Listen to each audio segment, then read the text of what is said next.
আজ আমরা আলোচনা করব গ্যাসের দুই আপেক্ষিক তাপ। আমরা জানি একক পরিমাণ কোনো বস্তুর উষ্ণতা 1 ডিগ্রি বৃদ্ধি করতে যে তাপ লাগে সেটাই আপেক্ষিক তাপ বলে। কিন্তু গ্যাসের ক্ষেত্রে দেখা যায় দুটো আপেক্ষিক তাপ আছে। কারণ দেখো, গ্যাসের একক ভরে যদি উষ্ণতা বৃদ্ধি করি তাহলে তাপকে গ্যাসের আয়তন ও চাপের উপর নির্ভর করতে হয়। অর্থাৎ আয়তন যদি স্থির থাকে শুধুমাত্র তাপ প্রয়োগ করলে সেটা শুধু শক্তি বৃদ্ধি করে, কিন্তু চাপ যদি সৃষ্টি করা হয়, মানে চাপ যদি স্থির থাকে তাহলে 1 ডিগ্রি সেন্টিগ্রেড বাড়ালে অভ্যন্তরীণ শক্তি বাড়াবে, প্লাস আবার বাহ্যিক কার্য হবে। সেই জন্য কী হয়, তাই গ্যাসের দুটো আপেক্ষিক তাপ থাকে। প্রথম সংজ্ঞায় আসছি স্থির আয়তনে আপেক্ষিক তাপ। আয়তন স্থির রেখে একক ভরের কোনো গ্যাসের উষ্ণতা 1 ডিগ্রি বৃদ্ধি করতে যে তাপ লাগে তাকে স্থির আয়তনে গ্যাসের আপেক্ষিক তাপ বলে, সিভি। আয়তনটা স্থির, সেই জন্য সাফিক্সটা হচ্ছে ছোট ভি। একইভাবে স্থির চাপে গ্যাসের আপেক্ষিক তাপ। চাপ স্থির রেখে একক ভরের কোনো গ্যাসের উষ্ণতা 1 ডিগ্রি বৃদ্ধি করতে যে তাপ লাগে তাকে স্থির চাপে আপেক্ষিক তাপ বলে। এবার আসছি স্থির আয়তনে মোলার আপেক্ষিক তাপ। আপেক্ষিক তাপ এটা সংক্ষেপে লেখা হয়েছে, মোলার মানে 1 মোল। তাহলে স্থির আয়তনে 1 মোল গ্যাসের উষ্ণতা 1 ডিগ্রি বৃদ্ধি করতে যে প্রয়োজনীয় তাপ তাকে স্থির আয়তনে মোলার আপেক্ষিক তাপ সিভি বলে। তাহলে যদি স্থির আয়তনে এন মোল গ্যাসের উষ্ণতা টি ডিগ্রি বৃদ্ধি করি তাহলে প্রয়োজনীয় তাপ কিউ সমান N into CV into T. 1 মোলের জন্য সিভি, এন মোলের জন্য এন ইন্টু সিভি, 1 ডিগ্রির জন্য শুধু সিভি, তাহলে টি ডিগ্রির জন্য এন সিভি ইন্টু টি। স্থির চাপে গ্যাসের মোলার আপেক্ষিক তাপ। স্থির চাপে 1 মোল গ্যাসের উষ্ণতা 1 ডিগ্রি বৃদ্ধি করতে প্রয়োজনীয় তাপকে স্থির চাপে গ্যাসের মোলার আপেক্ষিক তাপ বলে। একইভাবে যদি এন মোল গ্যাসের উষ্ণতা টি ডিগ্রি বৃদ্ধি করি তাহলে কিউ সমান এন ইন্টু সিপি ইন্টু টি। তাহলে 1 মোলের জন্য সিপি, তাহলে এন মোলের জন্য এন ইন্টু সিপি, 1 ডিগ্রির জন্য সিপি, তাহলে টি ডিগ্রি টি। এবার আসছি দুই আপেক্ষিক গ্যাসের মধ্যে সম্পর্ক। ধরে একটি পিস্টনে, এই পিস্টনে এন মোল গ্যাস রয়েছে যার চাপ পি, আয়তন ভি, উষ্ণতা টি। এর ক্ষেত্রফলটা, পিস্টনের ক্ষেত্রফল হচ্ছে আলফা।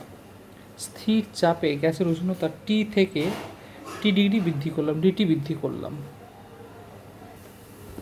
সেক্ষেত্রে তাহলে এই যে সিপি তার চাপ স্থির থেকে তাহলে এই তাপটা দুটো কাজ করবে। একটা হচ্ছে এর অভ্যন্তরীণ শক্তি বৃদ্ধি করবে, প্লাস বাহ্যিক কার্য করবে। তাহলে আভ্যন্তরীণ শক্তি এই আগের অনুযায়ী কিউ সমান আমরা পাবো এন ইন্টু সিপি ইন্টু টি। তাহলে বাহ্যিক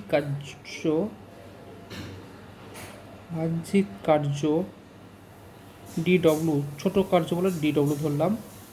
তাহলে সরণ কতখানি হয়েছে আমার, এখানে আগে বলটা বার করে দিই।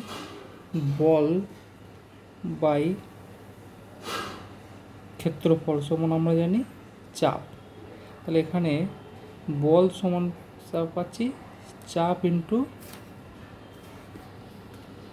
বল সমান চাপ ইন্টু ক্ষেত্রফল। এখানে চাপ হচ্ছে পি, ক্ষেত্রফল আলফা, তাহলে বল পেলাম আলফা। তাহলে বল ইন্টু সরণ কার্য সমান, তাহলে বল সমান পি ইন্টু আলফা, আর সরণটা হচ্ছে ডিএক্স।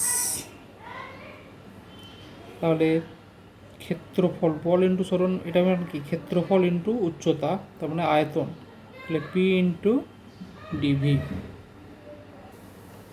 আমরা থার্মোডাইনামিক্সের ফার্স্ট সূত্র অনুযায়ী জানি যে এটা কি করছে, ইন্টারনাল শক্তি বৃদ্ধি করছে প্লাস বাহ্যিক কার্য করছে ডিডব্লিউ।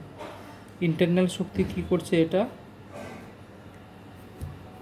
এখন ইন্টারনাল শক্তি ইউ, এটা আমার সিভির সংজ্ঞাতে যদি যাই, যদি চাপটাকে আয়তনটাকে স্থির রেখে দিই, আয়তন স্থির রাখলে 1 ডিগ্রি বাড়ালে সেই তাপটা অর্থাৎ এই তাপটা শুধুমাত্র শক্তি বৃদ্ধি হচ্ছে, কেবলমাত্র শক্তি বৃদ্ধি হচ্ছে N into CV into T.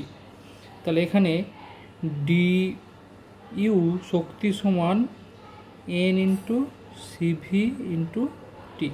এটা হচ্ছে আমার এর শক্তি রাখছি মালা।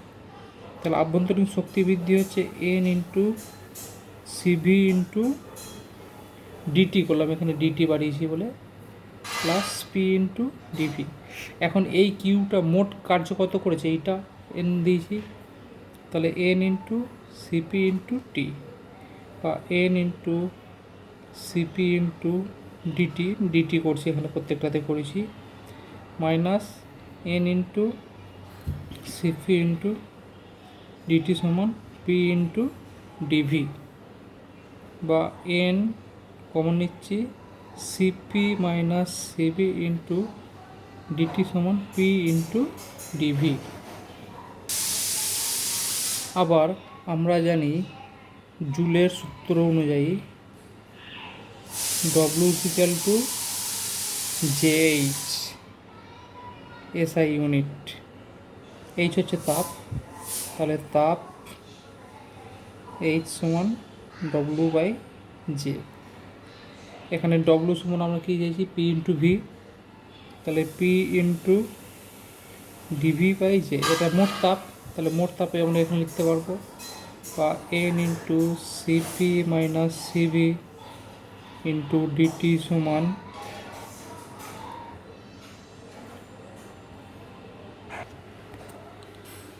আবার আমরা জানি পিভি সমান এন আর টি। এখানে হচ্ছে চাপ স্থির রেখেছি, তাহলে যদি আয়তনটা চেঞ্জ করি, কার্য হচ্ছে পি ইন্টু ডিভি সমান এনটা স্থির, আরটাও ধ্রুবক, তাহলে হবে ডিটি। এবার যদি এখানে বসিয়ে দিই পি এন আর টি, তাহলে পিভি সমান কী পেয়ে গেলাম, এন আর ইন্টু ডিটি, তাহলে এন আর ইন্টু ডিটি। যেহেতু এখানে জুলটা আমরা রাখতে পারি, তাহলে এসআই এর জন্যে জুল রাখবো, তাহলে এন এন ক্যান্সেল হচ্ছে, ডিটি ডিটি ক্যান্সেল হচ্ছে, সিপি মাইনাস সিভি সমান আর বাই জে। এখন এটা হচ্ছে জেনারেল সূত্র, সাধারণ। এখন এসআই পদ্ধতিতে জে ইজ ইকুয়াল টু 1, তাহলে সেক্ষেত্রে এসআই পদ্ধতিতে এদের সম্পর্কটি হবে